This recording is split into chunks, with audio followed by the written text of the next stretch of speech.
Muy buenas. Hoy quería hablaros sobre el tratamiento con toxina botulínica para el problema del bruxismo.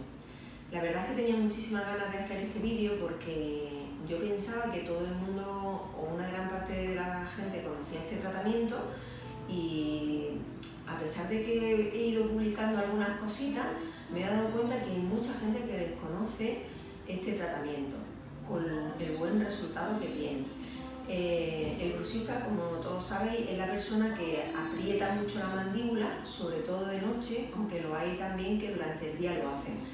Esto se agrava mucho con las situaciones de tensión.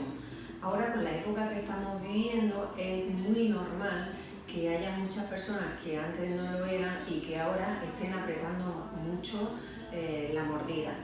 Desde siempre este problema se ha enfocado desde el punto de vista odontológico. Ibas a la clínica dental, te ponían una férula de descarga y eso protegía las piezas dentarias para que no se fueran erosionando.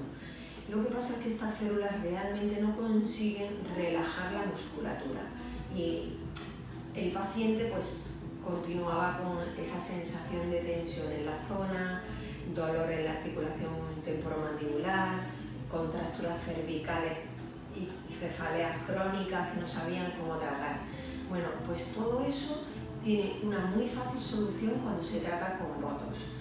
El tratamiento se realiza en consulta, se dan unos pinchacitos aquí en el músculo masetero, que es el que aprieta cuando dormimos, y en unos 3-5 días empieza a hacer efecto y el paciente lo que nota es sobre todo esa sensación de relajación. Y bueno, aparte de que se resuelvan los problemas de dolor de cuello, de dolor de cabeza.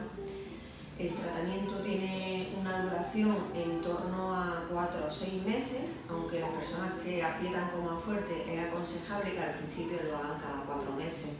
Y lo bueno del tratamiento es que realmente reeduca al paciente y consigue que poco a poco vaya dejando de apretar, con lo cual conseguimos que el tratamiento cada vez vaya durando más tiempo. La verdad que si conocéis a alguien que padezca de este problema, comentarle y que vea este vídeo porque es un tratamiento que tiene un resultado súper bueno.